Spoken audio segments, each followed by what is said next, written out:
Bismillahirrahmanirrahim. Assalamualaikum warahmatullahi wabarakatuh. Alhamdulillahirabbil alamin.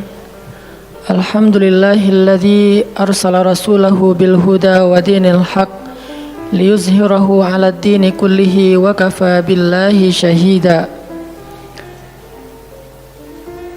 Asyhadu an la ilaha illallah wahdahu la syarika lah wa asyhadu anna Muhammadan abduhu wa rasuluhu la nabiyya ba'dah. Allahumma salli wa sallim wa barik ala sayyidina wa habibina wa nabiyyina Muhammad wa ala alihi wa sahbihi wa man tabi'ahu ila yaumiddin. Nahmadullaha ta'ala wa nashkuruhu la in syakartum la azidannakum wa la in kafartum inna azabi lasyadid. Qala Allah ta'ala fil Qur'anil Karim, a'udzu billahi minasy syaithanir rajim. Bismillahirrahmanirrahim. Wal 'asr innal insana lafi khusr illa alladhina amanu wa 'amilus shalihat wa tawasaw bil haqq wa tawasaw bis sabr. Wa qala ta'ala,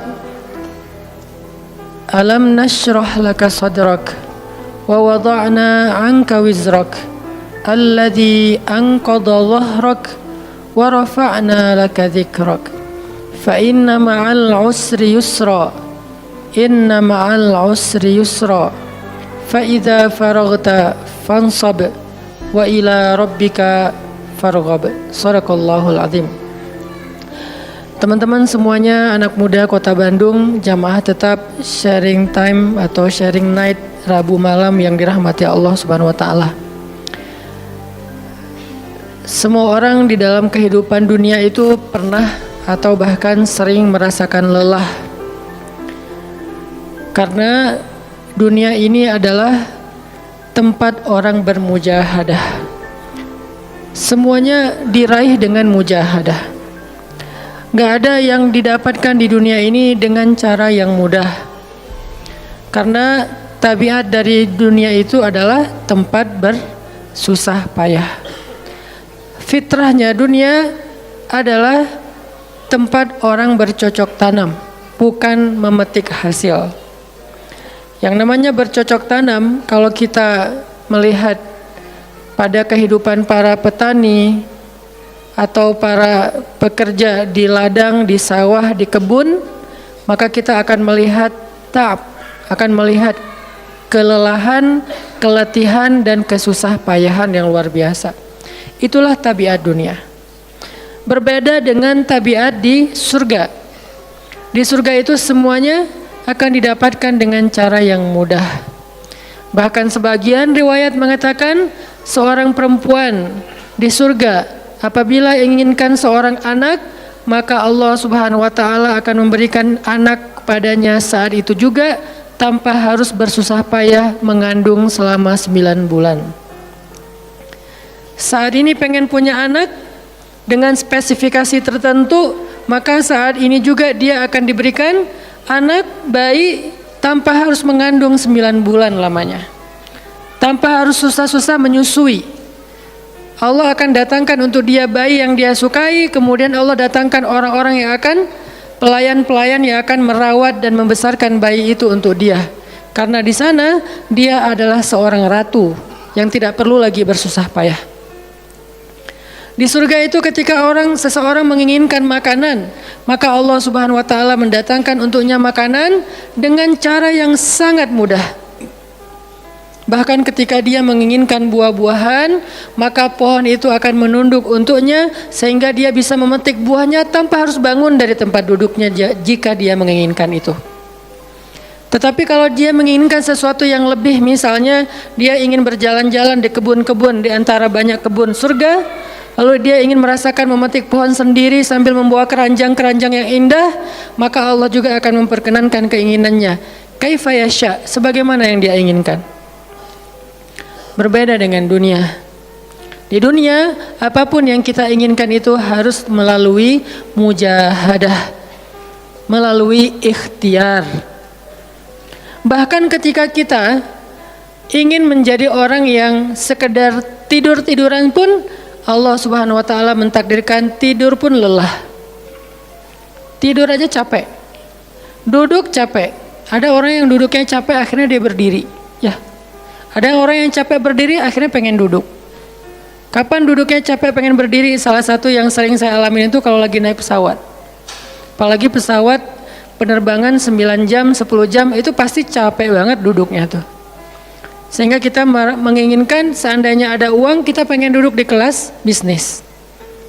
Tapi karena nggak mampu membeli tiket yang 3 kali lipat lebih mahal di kelas bisnis, ya nggak apa-apa lah di kelas yang biasa ekonomi. Tapi ketika lelah 4 jam, 5 jam pesawat berjalan itu udah luar biasa lelahnya, akhirnya berdiri mondar-mandir di antara lorong pesawat. Artinya duduk aja capek. Nggak ngapa-ngapain, suruh duduk doang. Nggak seperti orang dulu yang berangkat haji atau umroh, naik kapal, lewat darat, pas sampai di laut naik kapal dengan ontanya, dengan kudanya. Orang dulu mencari ilmu itu dengan mujahadah yang luar biasa, dengan naik onta berminggu-minggu. Ini naik pesawat cuma 9 jam, capek. Yang nggak ada guncangan, biasanya guncangannya cuma pas di awal sama pas mau landing doang. Di atas udah jarang ada guncangan karena dengan ketinggian tertentu dan pesawatnya besar. Tapi itu juga capek. Naik kereta coba, dari Jawa ke Bandung misalnya, sebutlah dari Semarang, dari Malang, dari Surabaya naik kereta 10 jam. Itu aja capek. Nggak usah jauh-jauh, Bandung Jakarta aja 3 jam setengah, itu pun capek. Atau kita naik mobil, nggak perlu nyetir, pakai online, duduk aja di belakang atau di sebelahnya si driver, perjalanan setengah jam dari tempat kerja kita ke rumah atau dari rumah ke tempat kerja, ke kampus, ke sekolah gitu, itu aja capek. Artinya dunia itu emang kayak gitu tabiatnya teman-teman. Tabiat dari dunia itu adalah lelah. Sehingga kalau ada orang yang menghindari capek dengan tidak ngapa-ngapain, itu hal yang agak klise dan naif. Bagaimana dia bisa menghindari lelah? Bagaimana dia bisa menghindari ta'ab? Bagaimana dia bisa menghindari bosan? Bagaimana dia bisa menghindari dalam keadaan susah payah? Sedangkan dia masih berada di sebuah tempat, bumi, dunia yang tabiatnya memang tempat bersusah payah dan lelah. Satu-satunya cara menghindari lelah yang tidak perlu lagi bersusah payah itu hanyalah masuk surga. Tetapi kan itu tidak terjadi sekarang. Kita harus meninggal dulu dan kita belum mau. Ada yang mau meninggal masuk surga sekarang? Kalau dijamin sih insya Allah ya. Masalahnya nggak ada jaminan. Kalau para sahabat enak, mereka dapat jaminan. Surga Bilal, sebelum Bilal meninggal, Rasulullah udah bilang, Bima sabaktani ilal jannah ya Bilal. Dengan apa kamu mendahului aku ke surga wahai Bilal? Dengan wudu dan sholat syukur wudu. Begitu juga nanti ada sahabat lain yang dijamin masuk surga bighairi hisab wala azab. Salah satunya adalah Ukasyah. Kalau kita tidak ada jaminan apapun di akhirat kecuali berikhtiar dan bermujahadah untuk bisa mendapatkan kebaikan sebanyak mungkin di sisi Allah. Sehingga alangkah naifnya seseorang yang menghindar dari ta'ab wal ham wal gham. Dia berusaha menghindar dari lelah, menghindar dari susah payahnya kehidupan, menghindar dari beban-beban hidup. Itu nggak bisa dilakukan karena kita masih berada di dunia. Yang perlu kita sekarang coba pilih adalah kita mau lelah untuk hal yang sia-sia? Apakah kita mau lelah untuk hanya bersenda gurau? Apakah kita mau lelah hanya untuk hal yang tidak ngapa-ngapain? Atau justru lelah kita itu untuk sesuatu yang mudah-mudahan beribadah kepada Allah? Makanya disebut dengan lelahnya menjadi lillah. Karena dua-duanya lelah. Ada orang yang pergi ke masjid lelah, capek pergi ke masjid. Tapi ada juga orang yang berbuat dosa, itu juga lelah. Memangnya kalau kita beribadah lelah terus berbuat dosa nggak lelah? Banyak orang yang berbuat dosa lelah dan kita pernah merasakan kehidupan seperti itu. Sehari, 2 hari, sebulan, setahun, 2 tahun, sampai kita benar-benar merasakan lelah banget dengan dosa. Di malam hari berbuat dosa, lelah, akhirnya tidur sepanjang siang. Di siang hari berbuat dosa, lelah, akhirnya tidur sepanjang malam. Lelah sama lelahnya. Antara orang yang beribadah dengan orang yang bermaksiat itu sama lelahnya. Bedanya apa? Yang satu, lelahnya akan diganjar, dibalas oleh Allah dengan kebaikan dunia dan akhirat. Yang satu lagi, lelahnya hanya akan disudahi dengan penyesalan. Sama-sama lelah. Bedanya, lelah yang pertama mungkin baru dirasakan hasilnya setelah itu. Lelah yang kedua seolah-olah bisa langsung dirasakan kesenangannya, tetapi kesudahannya adalah penyesalan. Makanya pada malam ini kita ingin merenungkan beberapa nasihat baik dari Al-Quran maupun hadis tentang bagaimana kita menjadi orang yang setiap hari tetap lelah, tetap banyak beban, tetapi beban itu mudah-mudahan menjadikan kita mendapatkan banyak kebaikan di sisi Allah. Makanya Nabi SAW bersabda dalam hadis riwayat Bukhari dan Muslim, "An-nasu ka'ibil mi'ah, la takadu tajidu fiha rahilatan." Manusia itu seperti 100 ekor onta. Manusia ka'ibil mi'ah, seperti 100 ekor onta. Yang harganya murah 50 juta, yang hidupnya untuk disembelih pada akhirnya nahar, disembelih. Onta itu kan kalau disembelih sambil dia berdiri ya. Kalau ayam, bebek disembelih sambil dipegangin atau diangkat. Kalau kambing dan sapi dibaringkan. Kalau onta disembelih itu sambil diberdirikan. Dia berdiri langsung disembelih. Itu onta. Artinya manusia ka'ibil mi'ah. Nabi itu menggambarkan onta karena onta ini punya banyak macam. Mungkin di Arab nggak ada ayam yang bermacam-macam, akhirnya pakai bahasanya onta. Kalau di kita mungkin ada ayam potong, ada ayam kampung, dan segala macam, ada ayam jago. Kalau bebek ada mentok, ada apa? Bebek yang biasa, macam-macam kan. Di Arab mungkin nggak terlalu banyak variannya dan nggak terlalu akrab dengan kehidupan sehari-hari mereka. Yang akrab itu kambing, kuda, keledai, onta. Akhirnya Nabi mengatakan an-nasu ka'ibil mi'ah. Nabi seolah-olah mengambil sebuah perumpamaan, dan perumpamaan ini bisa kita ganti dengan culture yang berbeda di setiap negara. Tetapi perumpamaan yang paling baik itu adalah onta. An-nasu ka'ibil mi'ah. Manusia itu seperti 100 ekor onta ibil, onta potong, yang hidupnya hanya untuk disembelih oleh tuannya, kemudian dagingnya dimakan atau dijual. Kenapa bisa begitu murahnya? Cuma 50 juta, 40 juta dan berakhir dengan disembelih? Karena onta ini hidupnya tidak istimewa. Dia hidup hanya untuk makan, minum, tidur dan berkembang biak. Cuman itu misi dari kehidupan dia. Makan, minum, tidur, berkembang biak. Udah itu doang. Setiap hari kerjanya makan aja. Lihat hewan ternak ngapain? Merumput aja setiap hari. Nggak ada hewan ternak yang tiba-tiba dia lagi ngapain? Lagi sholat? Nggak ada. Hewan ternak misalnya lagi ngebantuin tetangga? Nggak ada. Hewan ternak lagi menjenguk yang sakit? Nggak ada. Hewan ternak yang lagi menyelesaikan hajat saudaranya? Hewan ternak yang lagi dengerin curhat? Nggak ada. Kenapa? Karena tugas misi kehidupan mereka itu cuma diciptakan untuk makan, minum, tidur, berkembang biak, udah. Ini namanya kalau di antara onta namanya ibil. Yang hidupnya itu sesederhana itu. Nggak ada yang rumit, nggak ada yang terlalu berlebihan. Dan an-nasu, manusia secara umum mirip dengan ibil. An-nasu ka'ibili mi'ah. Jadi kalau kita bandingkan dari 100 orang itu hampir semuanya seperti ibil. Misi hidupnya itu hanya untuk dirinya. Gimana caranya biar bisa makan, gimana caranya biar bisa istirahat dengan nyenyak, tidur, gimana caranya biar punya keluarga, berkembang biak, punya keturunan, dan kemudian dengan keluarganya dia punya family time, kapan liburan, makan di rumah, jalan segala macam. Cuman itu misi dari kehidupannya. Sehingga Nabi menyebut mereka yang misi kehidupannya hanya dirinya dan keluarganya, kaibili mi'ah, seperti 100 ekor onta. Kurang istimewa. Orang yang hidupnya hanya untuk dirinya dan keluarganya itu kurang istimewa, sehingga disebut dengan ibili mi'ah, 100 ekor onta. Tapi enggak hina, tidak rendah, tidak mungkin melenceng, sesat segala macam, enggak. Dia tetap tidak haram, tidak najis. Nabi tidak mengumpamakan manusia seperti seekor anjing, seperti seekor babi, enggak. Karena itu najis, haram dan seterusnya. Onta, makhluk yang hewan yang baik, cuman tidak istimewa.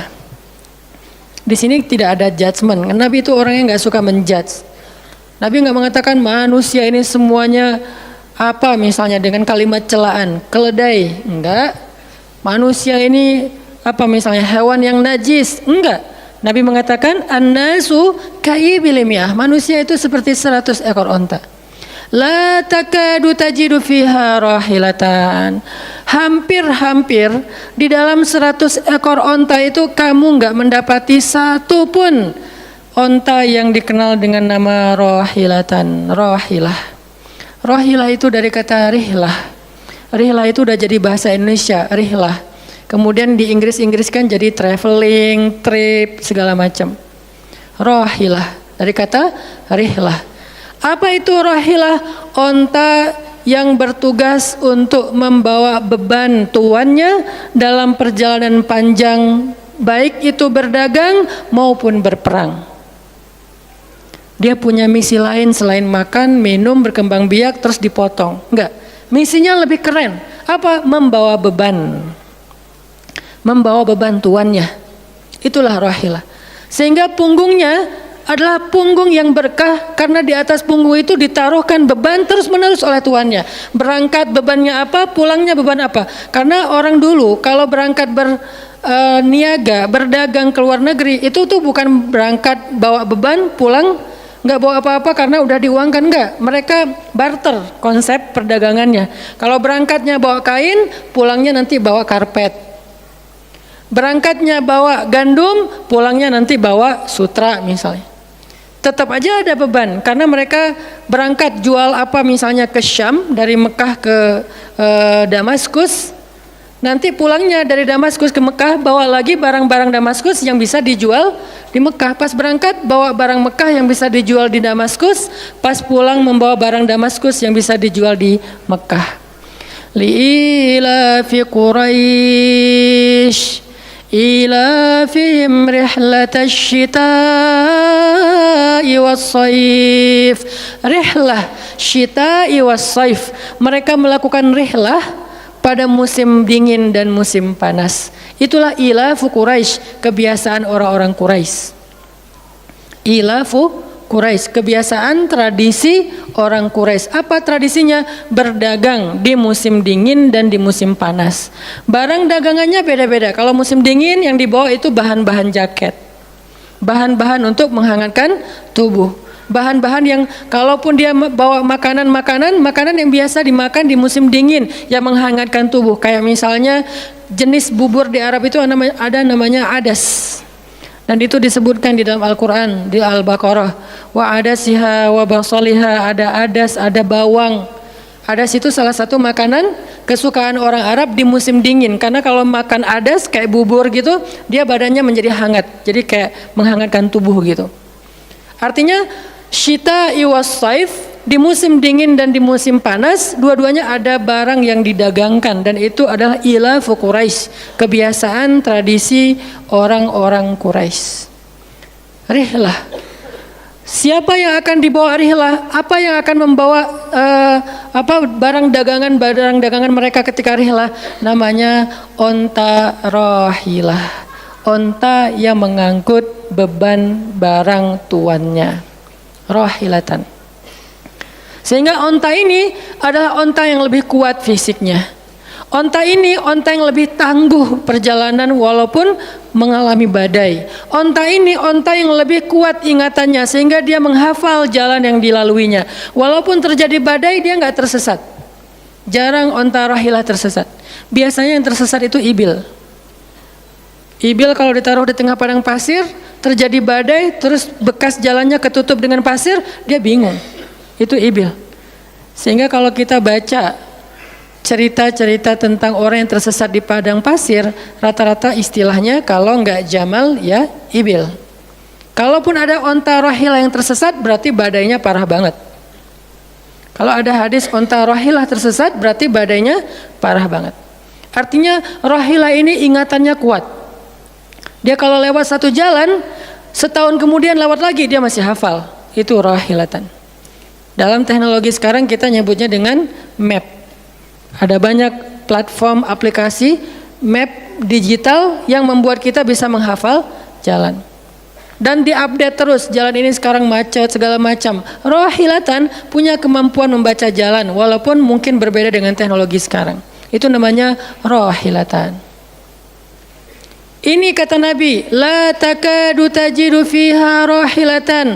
Manusia itu seperti 100 ekor onta, dan di antara 100 ekor onta itu atau 100 orang itu hampir kamu tidak mendapati satu pun yang bernama rohilatan yang mampu mengangkat beban lebih.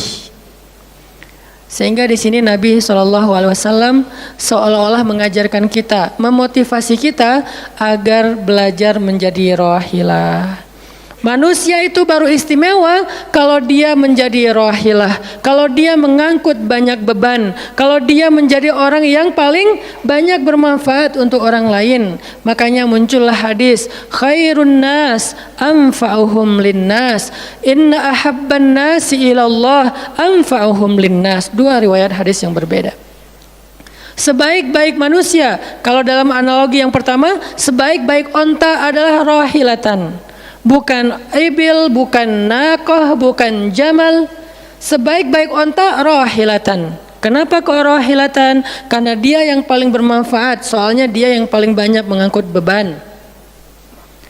Sehingga dengan analogi tentang onta rohilah, kita menerjemahkan hadis khairun nas, sebaik-baik manusia, dengan istilah khair. Arti khair itu memberi lebih, arti khair itu bermanfaat. Khairun nas anfa'uhum linnas, sebaik-baik manusia yang paling bermanfaat untuk orang lain. Dalam riwayat yang lain, inna ahabban nasi ilallah, sesungguhnya orang yang paling dicintai Allah di antara manusia, anfa'uhum linnas, yang paling bermanfaat untuk orang lain. Itu yang paling dicintai Allah di antara manusia. Muncul lagi hadis yang mirip, inna ahabbal a'mali ilallah sururun tudkhiluhu ala qalbi muslim, sesungguhnya perbuatan, amal soleh, aktivitas, pekerjaan yang paling disukai Allah di antara yang kita lakukan dalam kehidupan sehari-hari adalah membahagiakan hati orang lain. Ini semuanya hadis-hadis yang memiliki makna yang sama, yaitu menjadi pengangkut beban. Lelah Ustadz, lelah. Nggak ngangkut beban, lelah juga. Ngangkut beban, lelah juga. Cuman bedanya, orang yang lelah tanpa mengangkut beban, hidupnya penuh dengan keluh kesah, tidak ada yang menghargai, tidak dimuliakan, akhirnya dia ngeluh. Ada kan banyak orang yang ngeluh karena merasa dirinya nggak dihargai orang lain. Tetap aja ngeluh. Ada juga yang ngeluh karena terlalu banyak beban, padahal dua-duanya sama-sama ngeluh. Kenapa nggak memilih yang lebih baik? Memangnya kalau kita nggak ngangkut beban, kita nggak akan berkeluh kesah? Ngeluh. Ngeluhnya mungkin bukan capek, ngeluhnya nggak ada yang hargai. Dan itu udah sunnatullah. Kalau kita pengen dihargai, pengen dimuliakan, kita harus menjadi orang yang paling rohilah, yang paling banyak ngangkut beban. Nggak bisa kita jadi ibil tapi pengen diperlakukan seperti rohilah, itu nggak bisa. Kita tuh ibil, hidupnya untuk diri sendiri, nggak bantu siapa-siapa, nggak peduli dengan siapa-siapa, harta kita nggak bermanfaat untuk orang lain, pikiran kita nggak bermanfaat untuk orang lain, lisan kita tidak bermanfaat untuk orang lain, wawasan kita tidak bermanfaat untuk orang lain, apalagi tenaga kita nggak bermanfaat untuk orang lain, skill kita nggak bermanfaat untuk orang lain, semua tentang diri kita hampir tidak bermanfaat untuk orang lain, lalu kita ingin dihargai seperti orang yang paling bermanfaat. Ini naif, klise, nggak ada seperti ini, bukan sunnatullahnya. Karena seseorang itu diberi balasan sesuai dengan mujahadah. Al-jaza ala qadril masyaqqah, balasan tergantung susah payahnya dalam berikhtiar. Siapa yang mujahadahnya lebih, maka rewardnya lebih, jazanya lebih. Jadi saya kadang-kadang ngerasa, dulu saya juga pernah merasa kayak gitu. Kenapa kok dia dihormati saya enggak? Kita enggak boleh cemburu tanpa alasan. Seolah-olah misalnya harusnya hormati semua orang dong, nggak bisa. Itu udah fitrah manusia dan sunatullah dalam kehidupan di dunia. Kalau kita pengen dihormati orang, kita harus menjadi rohilah. Kalau kita pengen dihargai orang, kita harus jadi rohilah. Nggak bisa kita berharap dihargai oleh pasangan kita atau calon pasangan kita, tapi kita nggak punya tanggung jawab, nggak bisa. Kalau teman-teman pengen dihargai oleh pasangan halalnya, teman-teman harus mengangkat tanggung jawab yang lebih berat daripada dia. Kalau dia yang capek, kita leleh aja di rumah, tapi kita minta dihargai. Saya kan suami. Suami itu bukan status, suami itu peran. Ada orang dia jenis kelaminnya perempuan, tapi dia suami. Kenapa? Karena dia mengambil peran laki-laki. Dan itu saya melihat banyak perempuan seperti ini, hebat dan memalukan bagi suaminya. Di beberapa tempat saya melihat suaminya di pagi hari nggak kerja, cuma nongkrong-nongkrong aja di warung. Ngopi juga itu ada uangnya, giliran untuk nafkah keluarga dia nggak punya uang, untuk ngopi, untuk rokok dia punya uang, untuk anaknya nunggak sekolahnya, untuk anaknya makanannya seadanya. Sehingga karena ini udah berjalan bertahun-tahun, akhirnya istrinya udah nggak sanggup lagi berharap kepada dia, minta cerai juga nggak dicerai-ceraikan, akhirnya istrinya ikhtiar sendiri. Istrinya jadi pembantu rumah tangga, istrinya jadi kerja ke luar negeri. Saya beberapa kali ke Hong Kong, hampir tiap 4 bulan sekali ke Hong Kong, dan selalu mendengar cerita teman-teman di Hong Kong, para pejuang-pejuang di Hong Kong itu kan 99%-nya perempuan ya. Hong Kong itu 99% lebih perempuan. Beda kan sama Taiwan, Korea itu laki-laki dan perempuan agak imbang lah. Tapi kalau Hong Kong itu bisa dibilang dari 100 pekerja 99 orangnya bahkan lebih adalah perempuan. Dan semua mereka punya masalah yang hampir sama di negerinya, di kampungnya. Masalahnya mereka terpaksa untuk berangkat ke luar negeri karena ada yang demi membiayai sekolah anak-anaknya, single parent. Kemana suaminya? Suaminya pergi dan tidak bertanggung jawab. Atau suaminya ada tapi tidak mampu mencari nafkah. Terpaksa dia kerja ke luar negeri dengan segala macam resiko. Dan banyak banget kasus di Hong Kong. Siapa juga yang mau jauh-jauh dari keluarganya, apalagi punya anak masih kecil ya. Kemarin kita baru dengar cerita seorang anak yang harus merawat ayahnya yang sakit kanker gara-gara di rumahnya nggak ada siapa-siapa, ibunya berjuang di luar negeri. Kenapa? Karena suaminya sakit. Kalau ini masih bisa kita pahami lah. Tapi kemana pamannya misalnya? Kemana misalnya kakaknya, nggak tahu punya kakak atau gimana, nggak tahu kondisi pamannya. Yang jelas bahwa ternyata kita itu dihargai itu bukan karena kita berstatus suami. Kita dihargai karena kita berperan sebagai suami, bukan berstatus sebagai suami. Kalau suami pengen dihargai, ambillah peran suami.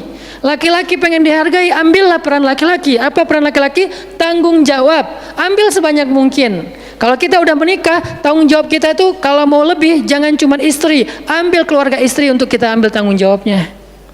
Adiknya istri, mungkin keluarga istri kita nggak mampu, adiknya kita sekolahin. Mertua sakit, kita biayain. Nanti siapa lagi? Keluarga besarnya ada masalah, kita biayain, kita hutangin. Kalau misalnya kita nggak sanggup memberikan hadiah atau sedekah, ambil amanah, tanggung jawab itu ambil semampu kita. Itulah contoh Rasulullah SAW.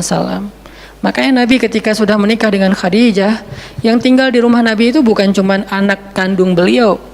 Ada anak angkatnya Zaid bin Harithah, ada sepupunya Ali bin Abi Thalib, ada banyak lagi keluarga besar Khadijah yang tinggal bersama Nabi. Sehingga rumah Nabi itu adalah rumah yang banyak sekali orang-orang yang ditampung oleh beliau. Itu yang disebut dengan anfa'uhum linnas, ambil tanggung jawab yang besar. Sehingga Khadijah tuh respect banget sama sosok Nabi Muhammad. Bahkan sebelum Nabi dapat wahyu, sehingga gak disebut Nabi, respect sama sosok seorang Muhammad. Apalagi setelah beliau dapat wahyu, beban beliau bukan lagi keluarganya sekarang, beban beliau adalah umatnya. Yang diurus oleh Nabi bukan lagi keluarga sekarang setelah dapat wahyu, umat. Dan umat di sini lintas nasionalisme. Ada yang datang dari Persia, namanya Salman Al-Farisi. Ada yang datang dari Romawi, namanya Suhaib Ar-Rumi. Ada banyak sahabat-sahabat yang lintas kabilah, bukan hanya orang Quraisy. Ada yang datang dari Yaman, termasuk Sumayyah dengan Yasir, keluarga yang pertama syahid dalam Islam. Ini dari Yaman. Kemudian pindah lagi ke Madinah yang bukan orang-orang Quraisy. Di sana ada Bani Mudhar, dari kabilah Aus dan Khazraj, nanti berkembang lagi sampai ke Asia, Eropa dan seterusnya. Inilah bebannya Rasulullah sallallahu alaihi wasallam, sehingga Allah menyebutnya dengan istilah rahmatan lil alamin. Rahmah. Tahu arti rahmah? Rahmah itu kasih sayang. Maksud kasih sayang, memberi sayang. Kasih sayang, bukan minta disayangi. Jadi kalau kita mau berkasih sayang, ya kasih sayangnya, jangan sayangi saya dong. Itu bukan kasih sayang, namanya terima sayang. Bukan kasih sayang, terima sayang, minta sayang. Itu namanya bukan rahmah, bukan mawaddah. Yang namanya rahmah, kasih sayangnya. Kalau kita nggak punya sayang, berarti kita nggak punya rahmah. Apa bentuk sayang kita? Perhatian. Apa bentuk sayang kita? Perasaan. Apa bentuk sayang kita? Dengan harta. Itu sayangnya. Dan Nabi, wa ma arsalnaka illa rahmatan lil alamin. Tidaklah kami mengutus engkau Muhammad kecuali untuk menjadi kasih sayang kepada alamin. Arti rahmah dalam tafsiran yang lebih luas, menyelesaikan hajat manusia seluruh alam. Seluruh alam. Itulah kenapa Nabi Muhammad menjadi orang yang paling mulia, karena yang diambil bebannya itu bukan satu keluarga Khadijah, bebannya itu bukan satu kota Makkah, bebannya itu bukan cuma orang Arab, alamin. Sehingga Allah mengatakan, wa rafa'na laka dzikrak, kami angkat engkau menjadi manusia yang paling mulia. Karena beban yang diambilnya paling berat. Apa beban Nabi? Apakah cuma ceramah? Enggak cuma ceramah. Kalau cuma ceramah gampang. Saya pernah menjadi penceramah dan saya pernah menjadi programmer dalam dakwah. 8 tahun saya ceramah di Bandung, gampang banget. Dan kalau mau nyaman jadi ustadz, mending saya jadi penceramah aja, gampang banget. Diundang-undang, ustadz mau dijemput? Ya jemput dong, jemput. Ya, ustadz kan dijemput, jarang kita jalan sendiri, seringnya dijemput. Dan karena dia pengen memuliakan kita, dia cari di tempat itu siapa yang punya mobil paling bagus untuk menjemput ustadz. Kalau di kampung, cari siapa yang punya mobil baru yang tahun misalnya 2018 lah, kalau nggak ada 2019. Saya punya, ya udah pinjam ya untuk jemput ustadz. Oh boleh, saya senang, jemput. Kalau perlu yang punya mobilnya sekaligus jadi supirnya, jemput ustadz. Enak jadi penceramah. Jemput, tunggu di depan rumah, nggak langsung ketok. Kenapa? Nggak enak mau ngetok, biar ustadznya santai aja. Ustadznya keluar, dibukain pintu. Terserah mau duduk di depan, duduk di tengah. Kalau ustadznya duduk di tengah, nggak ada yang di sebelahnya, kosong. Mau goler-goler, mau jungkir balik, bebas. Ustadz. Saya pernah ngalamin masa kayak gitu. 8 tahun, mudah banget, diundang-undang. Semua wajah tersenyum, nggak ada yang cemberut, namanya juga ustadz. Selamat datang ustadz, alhamdulillah bisa ketemu sama ustadz, silakan. Duduk dikasih makanan yang paling baik. Dihidangkan segala macam, minuman aja 5 jenis. Sampai bingung nih mana yang mau diminum. Ustadz mau apa? Kadang-kadang beberapa teman-teman panitia yang sangat udah pro banget nanya. Ustadz itu nanya ke asisten lah atau siapa manajemen, kalau dia punya manajemen, Ustadz itu sukanya makanan apa? Disediakan makanan kesukaan Ustadz. Kalau ke Bandung Ustadz senangnya makan apa? Disediakan makanan khas Bandung kesukaannya Ustadz. Dicari dari restoran terbaik yang ada di kota itu. Ini perlakuan terhadap ustadz, nyaman banget kalau ceramah tuh. Ceramah berapa lama? Terserah ustadz. Kalau lagi mood 3 jam. Kalau nggak lagi mood 45 menit. Ustadz kok ceramahnya cuma sebentar? Saya lelah sekali. Oh nggak apa-apa ustadz, istirahat ya ustadz, sehat terus ya ustadz. Doain. Pulang dianterin. Maaf dikasih amplop, transport segala macam. Kadang-kadang wah ngasihnya cukup untuk 2 bulan makan. Masya Allah enak. Kalau cuman yang disebut dengan rahmatil alamin itu cuman ceramah, itu bukan rahmatil alamin, walaupun itu salah satu kebaikan. Tapi kemudian setelah 8 tahun saya berdakwah dengan ceramah, saya mengubah konsep dakwah saya menjadi programmer, memprogram masjid. Al-Latif. Saya ngomong dengan Pak Iman beri saya kesempatan memprogram Al-Latif, bikin gerakan, bikin dakwah. Bukan masjid yang memprogram, kemudian ustadz mengisi, itu salah. Menurut saya, Keliru kalau masjid membuat program, ustadz cuma mengisi program itu. Keliru. Ustadz yang program, masjid fasilitasi, nanti insya Allah akan berkah. Alhamdulillah Pak Iman Ketua DKM Al-Latif sepakat. Ya udah Ustadz silakan, mangga, dikasih waktu 2 tahun. Kalau nggak ada perubahan diambil alih. Dalam 2 tahun kita coba program dari awal, bikin gerakan anak muda, pemuda hijrah lahir waktu itu. Mulai programming, gimana caranya biar masjid rame. Dari yang cuma 20 orang kajian setiap Rabu malam, dari dulu udah Rabu malam. Yang hadir berapa orang? 20 orang. Kalau Persib lagi main, libur. Semua pada nonton. Malah sering lagi libur. Kadang-kadang Persib nggak main. Terus yang main siapa? Yang main Piala Eropa kah, Piala Champion kah, Liga Eropa, Piala Dunia, libur. Akhirnya berkembang pelan-pelan jadi setengah masjid, satu masjid, membludak keluar masjid sampai ke Jalan Cendana. Akhirnya pindahlah ke masjid ini. Kenapa? Karena udah nggak nampung, nggak enak juga dengan tetangga karena parkirnya kemana-mana. Kan kita pindah ke sini karena Al-Latif nggak nampung. Nah, ketika dakwah berubah menjadi programmer, bebannya beda. Udah nggak kayak dulu, enggak, beda. Pergi taklim, pergi sendiri. Bahkan berkorban dengan harta sendiri, bareng-bareng dengan teman-teman. Semuanya lelah, kita meeting sampai tengah malam. Emangnya gampang membuat tren hijrah? Nggak mudah teman-teman. Kita harus meeting, mikirin. Sekarang tambah lagi beban yang lain, Barisan Bangun Negeri. Para ustadz berkumpul, bikin gerakan bersama. Kita bikin Barisan Bangun Negeri, dikasih amanah untuk jadi amirnya, mikirin apa yang harus kita lakukan. Program pertama saya bilang less waste, isu lingkungan. Kenapa? Kita pengen jadiin masjid sebagai 911.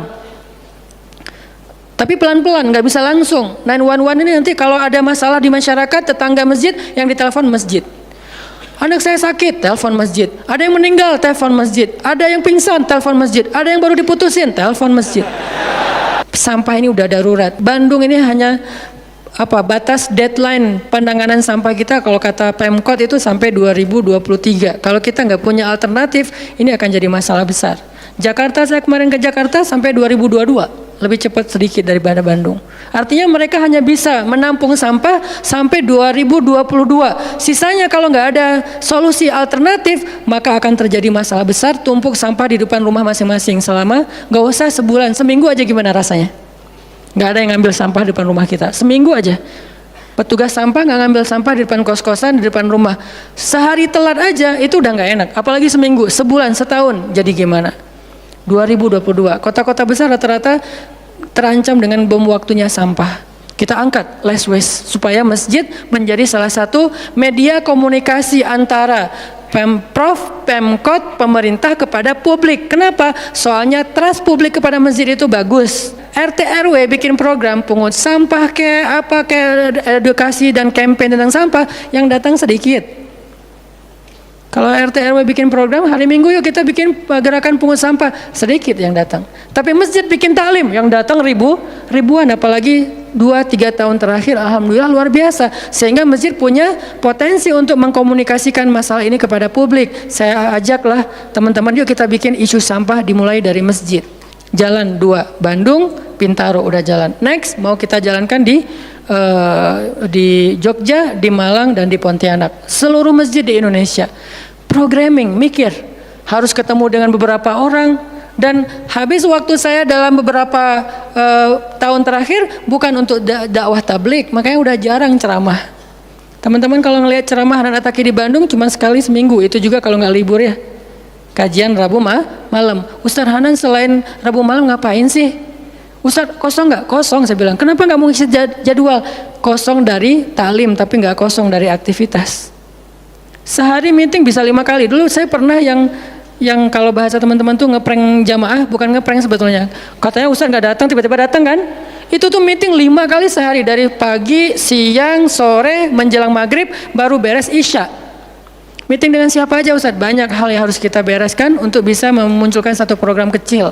Akhirnya beres isya, saya bilang masih ada jamaah enggak? Sebagian udah pulang Ustaz, tapi yang lain masih pada nunggu, kasihan. Ya udah saya jalan aja ke sini naik motor, sampai di sini isya baru ngisi kajian. Artinya ternyata bebannya beda.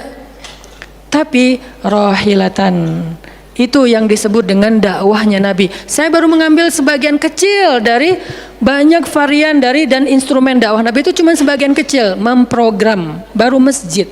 Nabi itu alamin loh. Gimana mengubah kota Mekah yang dulunya kemusyrikan merajalela, perzinahan merajalela, kemudian anak perempuan dibunuh karena dianggap membawa sial, riba luar biasa, banyak yang dibunuh gara-gara gak mampu membayar hutang, dan perbudakan, dan banyak lagi masalah sosial. Bukan hanya masalah akidah dan ibadah. Akidah dan ibadah itu adalah inti masalahnya, kemudian merembet ke masalah sosial, biasanya kayak gitu. Kalau akidahnya melenceng, biasanya sosialnya rusak. Walaupun gak selalu kayak gitu juga sih. Karena ada di beberapa negara yang akidahnya mereka syirik, tapi sosialnya bagus. Walaupun ada problem sosial lain yang mungkin gak perlu dibahas di sini. Yang jelas awalnya berawal dari kemusyrikan, kemudian berkembang menjadi masalah ekonomi, sosial, dan seterusnya. Nabi menyelesaikan masalah kota Mekah. Gimana caranya? Mekah yang tadinya kota yang jahiliyah menjadi kota Islamiyah, kota yang Rabbaniyah, kota yang penuh dengan kebaikan. Madinah yang tadinya kota yang penuh dengan sampah, Yathrib berubah menjadi kota Munawwarah. Sekarang udah nyampah lagi. Di zaman Nabi itu benar-benar Madinah Munawwarah. Sekarang mungkin nggak sebagus di zaman Nabi, cuman bangunannya doang yang megah, tapi secara lingkungan, secara sosial nggak sebaik zaman dulu lah. Kalau bangunan itu kan bukan indikasi peradaban ya. Karena kita pernah mengalami masa peradaban Islam yang keren, nggak ada tuh bangunan pencakar langit seperti Dubai. Kita di Dubai bangunan pencakar langit, tetapi secara peradaban ada masalah di Dubai, terutama masalah sosial. Di Arab Saudi masalah lingkungannya luar biasa, salah satu penghasil sampah 10 besar di dunia. Kalau untuk masalah sampah organik termasuk 5 besar di dunia. Artinya makan sering dibuang-buang. Makanya sampah organiknya paling banyak, waste-nya paling banyak. Itu yang diselesaikan oleh Nabi di kota Mekah dan Madinah, kemudian berkembang di kota-kota lain sampai ke Irak, sampai ke Syam, sampai ke Mesir, sampai ke Eropa, sampai ke Turki, sampai ke Afrika, bahkan sampai ke Nusantara. Rahmatan lil alamin. Rahmah, bukan cuma ceramah. Kalau ceramah, Nabi lebih jago dari siapapun.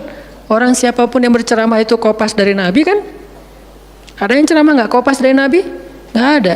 Kopas dari Nabi Musa? Enggak, kecuali diriwayatkan dari Nabi Muhammad, kemudian baru Nabi Muhammad meriwayatkan dari Nabi Isa dan Nabi Musa. Semuanya kopas, copy paste dari Rasulullah SAW. Artinya kalau mau ceramah, bahan Nabi itu banyak banget. Dan kalau Nabi mau ceramah, yang undang pasti banyak banget. Jadilah Nabi dai sejuta umat. Capek pasti setiap hari 5 kajian. Nabi lagi di mana? Lagi di Syam.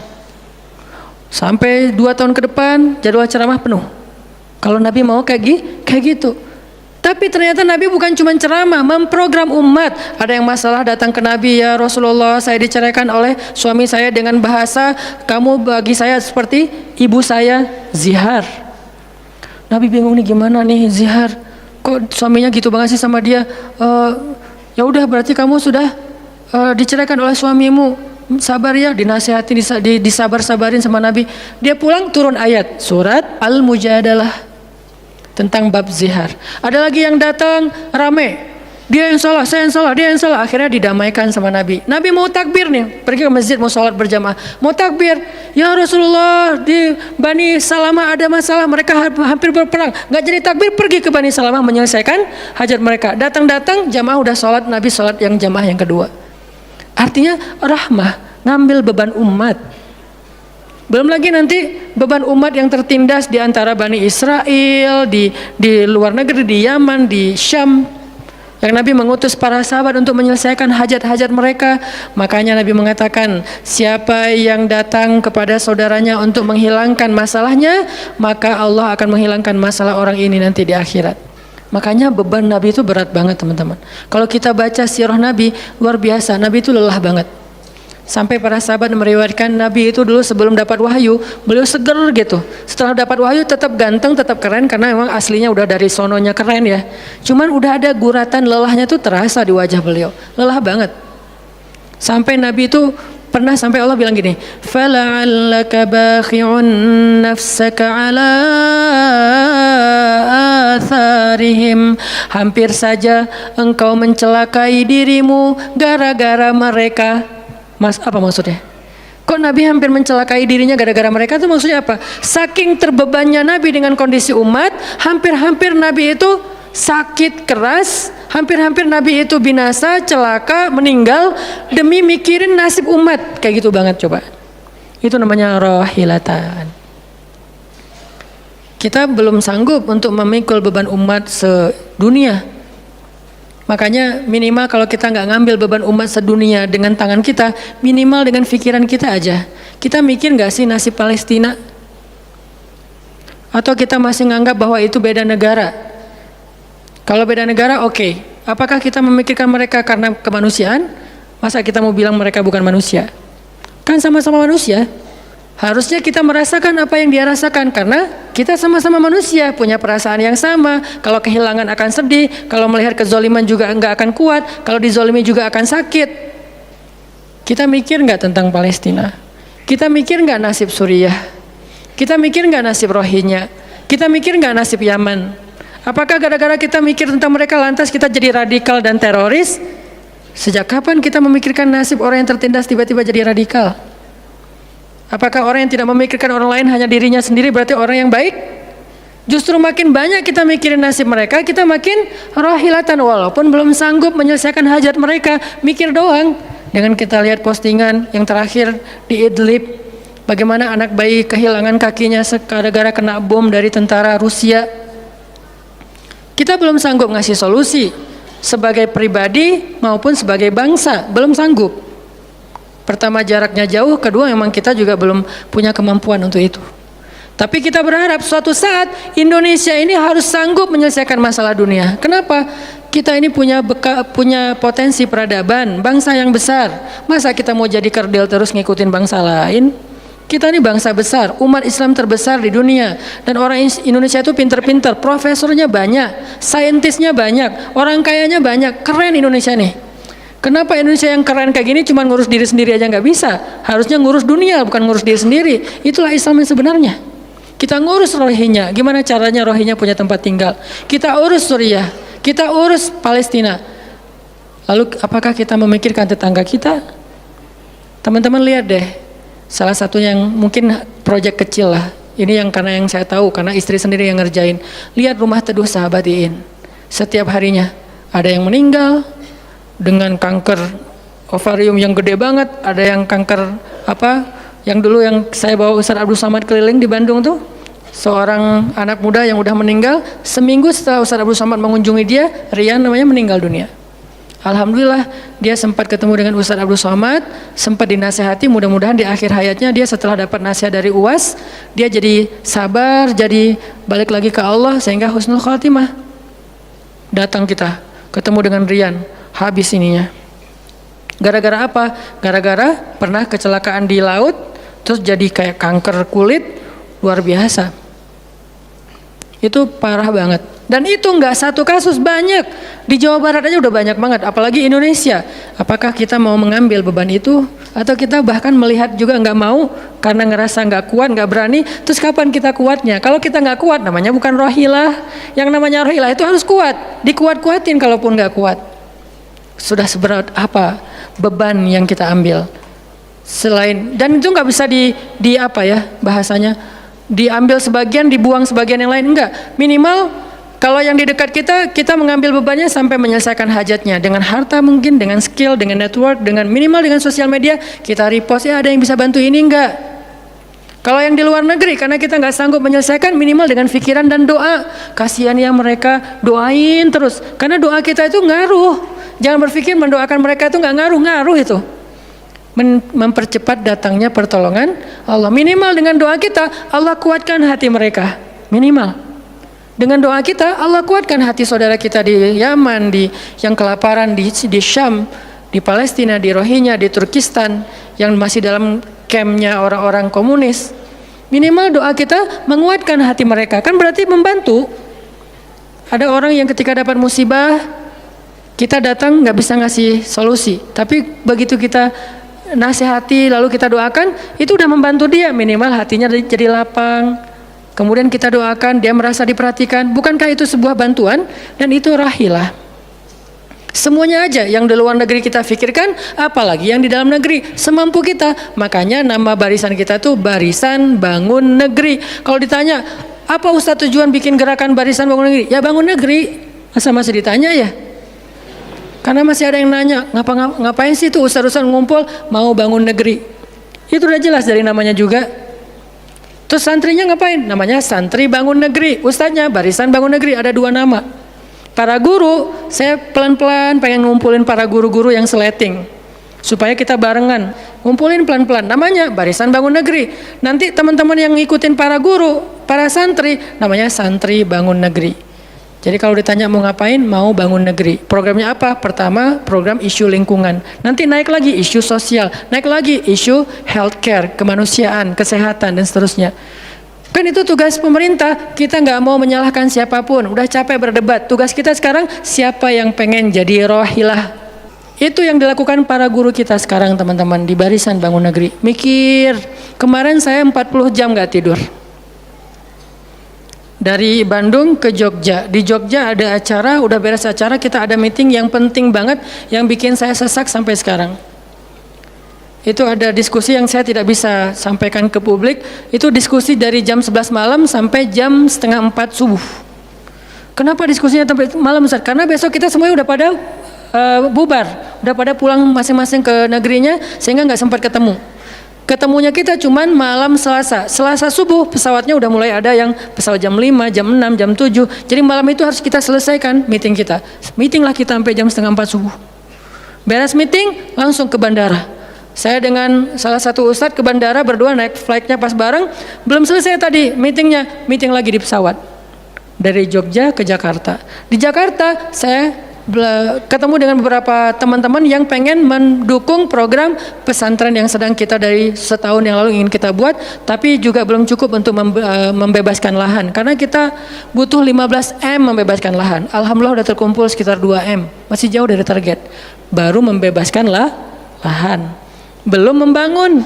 Akhirnya bahasa istri saya ngamen di Jakarta dari pagi, siang, sore, malam pulang. Di kereta juga diskusi lagi sama istri karena ada beberapa program yang harus kita bereskan. Sampai rumah jam 12 malam. Jadi 1 hari setengah. Hampir 2 kali 24 jam baru istirahat. Itu kalau programming. Beda dengan ceramah. Diundang ke Jogja. Ustadz ceramahnya di Jogja. Oke, jam berapa? Isya. Ya udah saya datangnya maghrib. Terbang jam 5 sampai di sana maghrib. Ceramah, beres ceramah saya tidur. Gampang kan? Beres ceramah jam 11 malam, balik ke hotel, dipesankan hotel sama panitia. Hotelnya mau yang gimana Ustadz? Terserah, yang dekat-dekat aja biar nggak capek di jalan. Oh ya Ustadz, dikasih hotel biasanya yang enak, yang deluxe. Masuk ke hotel, mandi air hangat, ya. Beres mandi air hangat, pesan makanan online. Karena tadi belum makan, misalnya kalau telat makan juga, pesan datang ke kamar. Kadang-kadang saya cuma pesan 1 jenis, mereka pesan 3 jenis. Saya belum makan, lapar, boleh nggak pesan sate? Oh boleh Ustadz. Datang sate, datang mie godok, datang apa, banyak. Semuanya ditaruh di depan kamar. Ustadz, ini udah ada makanannya. Masya Allah makanannya banyak gini. Kalau cuma ceramah, habis makan jam 12, tidur. Bangun sholat subuh, beres subuh, olahraga. Ya, karena di hotel, treadmill. Beres treadmill, berenang. Beres berenang, breakfast. Beres breakfast, terbang ke Bandung. Kan enak ya? Kalau cuman ceramah. Jadi kerjanya cuman 1,5 jam pas ceramah. Itu juga santai. Namanya juga ceramah gampang. Tapi kalau programming, buat program kayak tadi ceritanya, meeting nggak beres-beres. Sampai enak dengan meeting. Kopi entah berapa gelas. Ada yang digulaan, ada yang nggak digulaan. Ada yang pakai susu, ada yang nggak pakai susu. Sampai diistilahkan yang nggak pakai susu kopi akhi, yang pakai susu kopi ukhti. Semua jenis kopi. Artinya rohilatan. Ternyata memang benar kata Nabi, manusia itu seperti 100 onta, sedikit yang rohilatan. Makanya sekarang kita mau milih mau jadi rohilatan atau mau jadi 100 onta. Dimulai dari hal yang kecil. Saya ngajak teman-teman, yuk kita jadi rohilah, kita angkat beban negeri kita, beban bangsa kita. Saya pengen banget masjid itu jadi kayak rumah teduh. Sekarang yang menjalankan pasien kanker kurang mampu se-Jawa Barat, salah satunya rumah teduh itu. Yang sekarang ada 15 rumah dengan sekitar 300 pasien. Yang setiap kali operasi itu 40 juta. Karena kalau pakai BPJS antrinya setahun. Sehingga harus pakai jalur normal. Dan beberapa di antara mereka belum sanggup untuk membayar cicilan BPJS sehingga nunggak nggak bisa pakai. Kita selesaikan. Harusnya itu dilakukannya oleh masjid. Kenapa? Karena potensi zakat, infak, sedekah, kenceleng masjid gede. Jangan cuma dipakai buat renov. Jangan cuma dipakai buat pengumuman hari Jumat. Kenceleng minggu ini 300 juta. 300 juta di sebelah masjid ada orang lapar. Berarti ngapain 300 juta teh? Harusnya 300 juta itu kenceleng minggu ini. Harusnya 300 juta, tapi tinggal 10 juta. Kenapa? Beban umat diangkat semua sama masjid. Itu cita-cita kita, pengennya masjid itu menjadi, makanya ada hashtag masjid peradaban. Apa masjid peradaban? Masjid rohilah, masjid yang mengangkat beban umat, bukan cuma membuat program jihad, pengajian hari Ahad. Udah lewat lah masa kayak gitu-gitu, udah nggak keren. Ini saya tantang masjid-masjid yang ada di Indonesia, jangan hanya fokus dengan ta'lim. Ta'lim itu udah banyak dan mudah melakukannya, kurang challenging. Coba masjid mikirin masalah sekitarnya, satu masjid mikirin satu RW kalau masjidnya kecil. Kalau masjidnya masjid kecamatan, mikirin satu kecamatan. Kalau udah beres dengan kecamatannya, nggak ada lagi masalah, pergi ke kecamatan sebelah. Kolaborasi dengan masjid kecamatan sebelah, yuk selesaikan masalahnya. Bisa banget kalau masjid mau. Tapi serahkan programnya ke ustadz yang ngerti harokah, yang ngerti pergerakan. Dan sekarang udah banyak ustadz yang ngerti pergerakan. Baru kita akan melihat Indonesia yang luar biasa. Terus apa yang bisa kami lakukan Ustadz? Yuk bareng-bareng dengan saya, dengan pemuda hijrah, dengan para guru barisan bangun negeri, kita bangun deh Indonesia semampu kita. Dengan apa? Dengan skill kita masing-masing, dengan potensi kita masing-masing. Ada yang punya harta dengan hartanya, ada yang punya kemampuan skillnya dengan skillnya. Saya udah berkali-kali menjelaskan, skill itu untuk dakwah penting, bukan hanya penceramah. Nah, mau nggak nih teman-teman? Yuk kita bangun Indonesia. Sekarang kita mikirin apa yang bisa kita lakukan untuk Indonesia, masing-masing dengan potensi kita. Karena kita anak masjid, anak masjid. Karena kita banyak sering ke masjid, ya udah kita bangun Indonesia dengan cara masjid. Dan ternyata cara masjid itu bukan cuma Allahu Akbar dan Subhanallah, salam, enggak. Yang dibicarain di masjid itu bukan cuma juz-juz Al-Quran, tapi masalah umat. Karena Nabi membicarakan masalah umat itu di Masjid Nabawi. Yang kita pengen ke sana, berharap banget bisa umroh. Apakah di Masjid Nabawi itu cuma ada raudhah kemudian orang berdoa egois banget pengen masuk surga sendiri? Enggak. Di raudhah itu Nabi dengan Jibril bicara tentang umat. Gimana caranya umat ini selesai masalah mereka. Sampai ke penjuru dunia. Yang terjajah dibebaskan dari penjajahan, yang terzolimi dibebaskan dari kezoliman. Itu namanya rohilah. Saya yakin di sini banyak potensi dan skill yang keren.